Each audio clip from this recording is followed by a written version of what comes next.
Hello दोस्तों, मैं आपका दोस्त जगन्नाथ पासवान। अभी होली 2 या 3 दिन बचा हुआ आने में। पूरे भारतवर्ष में एक सवाल उठा हुआ है कि होली 14 मार्च को है या 15 मार्च को है। अब इसकी जानकारी देगा कौन भाई? तो इसकी जानकारी देगा वही जो वेद को पढ़े हुए हैं, जो इसके ज्ञाता हैं। तो मैं यही जानने के लिए आया हूँ और इत्तेफाकन हमारे गांव में ही आए हुए हैं मनोज कुमार पांडे जी। इन्होंने ही हमारे गांव में पिछले महीने हुए जो यज्ञ हुआ था वो इन्होंने करवाया था। तो मैं जानना चाहता हूँ ये होली का जो लोगों के मन में जिज्ञासा है कि 14 मार्च को है या 15 मार्च को है, ये इसमें क्या प्रॉब्लम है? कैसे कैलेंडर में लिख रहा है 14 मार्च, कहीं लिख रहा है 15 मार्च, तो क्या इसका प्रॉब्लम है, ज़रा बताइए। ये जो है होलिका दहन पहले होती है और होलिका दहन हमारा 13 मार्च को है। 13 मार्च 2025 को होलिका दहन है। होलिका दहन आपका होली जो मनता है और होलिका दहन, इसमें बड़ा संशय उत्पन्न होती है। होली जो है ये मतलब होलिका दहन कब कितने बजे से होगा, और होली 14 को ना मना के 15 को क्यों मनाया जा रहा है? सवाल ये है, ये इसका जवाब क्या है, मैं आपसे जानना चाहता हूँ।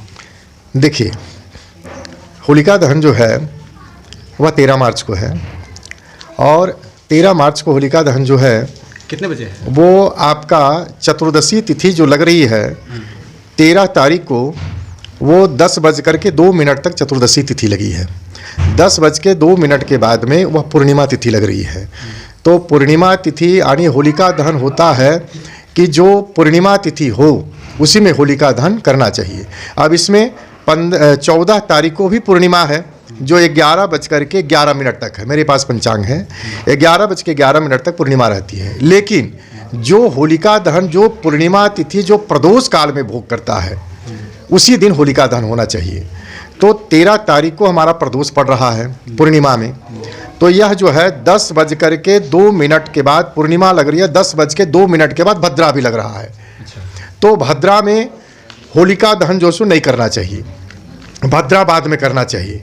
तो भद्रा इसमें क्या है कि भद्रा है क्या, पहले इसके बारे में मैं जानकारी आपको दे रहा हूँ। तो भद्रा जो है सूर्य देव की पुत्री है और शनि की बहन है, जो असुरों को वध करने के लिए भद्रा का जन्म हुआ था। किंतु वह भद्रा हवन आदि शुभ कार्यों में बाधा पहुंचाने लगी। जब बाधा पहुंचाने लगी तो कठोर स्वभाव के कारण सभी देवी देवता लोग इसके कठोर स्वभाव से बड़ा परेशान होने लगे। तो ब्रह्मा जी ने उनके लिए पंचांग में एक निश्चित समय तय किया कि जब कोई भद्रा काल का समय शुरू कार्य हो तो उस समय कोई शुभ काम नहीं करना चाहिए, उसमें विघ्न डालना, मतलब कोई भी शुभ जग जाजन होता था तो भद्रा का यदि पड़ जाए तो शुभ काम नहीं करना चाहिए, क्योंकि भद्रा जो है वह विनाश का कागर पहुंचाती है। क्या था इसमें कि भद्रा एक समय इसकी विवाह तय हो गई, और जब भद्रा का विवाह जब तय हुआ तो जब बारात आई उस समय भद्रा काल था, जिसके कारण में होलिका का विवाह नहीं हुआ। होलिका का जब विवाह नहीं हुआ तो वह जल करके राख हो गई। तो इसलिए भद्रा के समय में कोई शुभ काम वर्जित माना गया है। ये भद्रा के बारे है। तो भद्रा जो है वो 10:44 तक भद्रा खत्म होगा और 10:44 के बाद में इसका होलिका दहन होगा रात्रि में। 13 तारीख को। अब 14 तारीख क्या है कि 14 तारीख को पूर्णिमा जो है 11:11 तक पूर्णिमा का भोग कर रहा है। इसलिए हम लोग जो सूर्यकाल में जो तिथि लेती है उसमें हम लोग नहीं, हम लोग चैत में जब इसमें बसंत ऋतु का आगमन हो चुका है, लेकिन चैत में जो है हम लोग पूरे इसका होली का हम लोग सर्वत्र जो है होली मनाते हैं। तो चैत हम लोग को 15 तारीख को लग रहा है प्रतिपदा तिथि, और उसी दिन हम लोग होली का उत्सव मनाएंगे।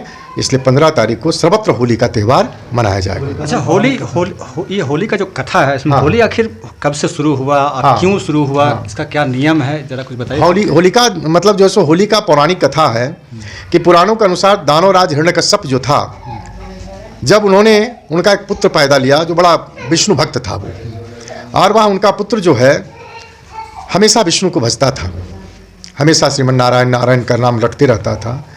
तो हिरण्यकश्यप जो था अपने आप को ही भगवान मानता था वो, कि मैं ही भगवान हूँ, तो मेरा स्मरण करो, तुम मेरा नाम लो। तो भक्त प्रहलाद बोला कि पिताजी आप भगवान नहीं हैं, आकाश पाताल मृत्युलोक जहाँ देखें तो वहाँ भगवान हरि हैं, आप भगवान नहीं हैं। इसलिए आप भी भगवान का स्मरण करें। तो उनके पिता हिरण्यकश्यप को बहुत दुख होता था कि मेरे आगे तीनों त्रिलोकों का विजेता मैं हूँ, तो भगवान तो मैं हूँ, देवी देवता तो हमसे डरते हैं, इसलिए भगवान तुम मुझे मानो, तुम मेरा जप करो।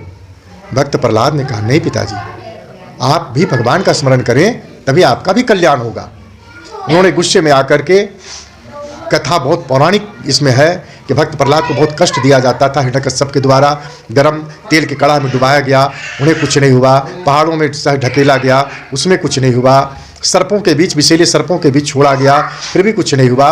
तो अंततः इनकी बहन हिरण्यकश्यप की बहन होलिका जो थी, उन्हें वरदान था कि जो किसी को लेकर के गोद में उसे जला करके भस्म करने की ताकत थी उसको। लेकिन यहाँ हुआ विपरीत, चूंकि नर रूप नारायण जब जिनके पीछे रहें, भक्त के पीछे जिनके पीछे भगवान हो, उनको कोई कुछ नहीं कर सकता है। तो उसी में होलिका जो थी भक्त प्रहलाद को लेकर के अपने गोद में लेकर के वो जलाने लगी भक्त प्रहलाद को। भक्त प्रहलाद को एक बाल बांका भी कुछ नहीं हुआ और होलिका जल के राख हो गई। इसलिए उसमें होलिका का जो है, होली का त्यौहार हम लोग उनके तिथि से भी मनाते हैं, जो हम लोग चैत में, जो जैसे चैत पड़ता है वैसे हम लोग होलिका मनाते हैं। अच्छा, होलिका लोग एक पुरानी कहावत हम लोग बचपन सुनते आ रहे हैं कि होलिका दहन का जो राख होता है, हाँ। उसको अपने घर में लाया जाए। हाँ। उसको कैसे क्या किया जाए कि उससे कुछ शुभ का मतलब हो? देखिए, इसमें क्या है कि जिनको धन की कमी होती है तो वे क्या करें कि होलिका दहन जहाँ होती है, होलिका दहन का बहुत विशेष महत्व है। जगन्नाथ जी, मैं आपके चैनल को मैं बहुत स्वागत करता हूँ, और आप समाज के प्रति अपने चैनल को ले जाकर के बड़ा अग्रसर आप भक्ति भाव से प्रसारित करते हैं। मैं आपको बहुत धन्यवाद, आशीर्वाद देता हूँ कि आपकी चैनल ये झारखंड में, पूरे भारतवर्ष में आपका फैलेगा। ये मेरा आशीर्वाद है, भगवान का आशीर्वाद भी है कि आप बहुत अग्रसर आगे बढ़ेंगे। तो होलिका दहन लोग ऐसी मूर्ति बनाते हैं, मूर्ति को लोगों को नहीं बनाना चाहिए। अच्छा, होलिका क्या चीज़ है कि जहाँ होलिका जलाया जाता है वहाँ गोबर से पहले लीप भी लगाया जाता है, उसकी स्वरूप, उसकी प्रतिमा को लोग जला देते हैं।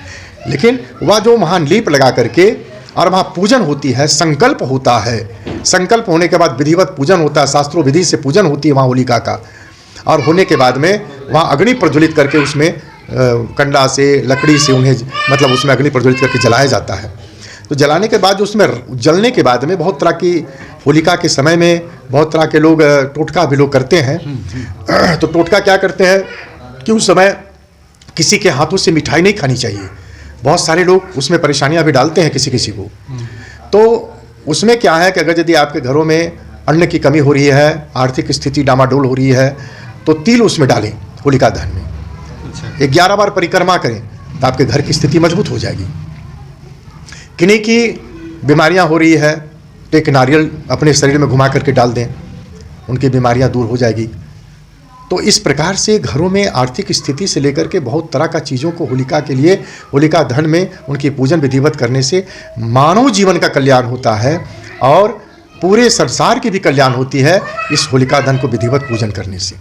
अच्छा, होलिका दहन में मुख्यतः प्रसाद में क्या लेना चाहिए जो वहाँ पे प्रसाद के रूप में चढ़ा सके? प्रसाद में आप बतासा है, बादाम दाना, लीची दाना है, या भोग प्रसाद आप मिठाई भी ले जा सकते हैं, उसमें भोग लगा करके आप पूजा कर सकते हैं। फल है, जो ऋतु फल अभी चलता है वो ऋतु फल का भी भोग लगा सकते हैं आप वहाँ, सब विधान है। चलिए, तो मुख्यतः कारण ये है कि 13 तारीख को क्या पड़ रहा है, ये 13 तारीख को होलिका दहन है। हाँ हाँ, 14 तारीख को आतर हो जाना आतर जा रहा है, हम लोग बात जा रहा है 13, चूँकि 14 तारीख को काशी में तो शिवरात्रि के समय से ही होली खेली जा रही है, तो 14 को वहाँ होली लोग मनाते हैं। और हम लोग जो है पूरे इधर यूपी, बिहार, झारखंड में, जितना झारखंड और बिहार में हम लोग 15 को होली मनाएंगे। चूँकि 15 जब चैत पड़ जाती, चैत जिसमें प्रतिपदा होती है, चैत शुरुआत होता है, उसी समय हम लोग होली का त्यौहार मनाते हैं।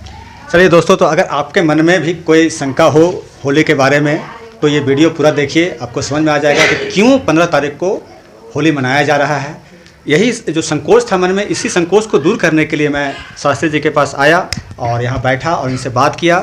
और अगर किसी भी तरह का प्रॉब्लम और भी किसी त्योहारों में अगर वैसा होता है तो मैं इनसे लगातार मिलता रहूँगा और आपको हर त्यौहार में, हर कुछ में अगर वैसा प्रॉब्लम आता है तो मैं उसका जो प्रॉब्लम है उसको दूर करता रहूँगा। मैं आपका दोस्त जगन्नाथ पासवान।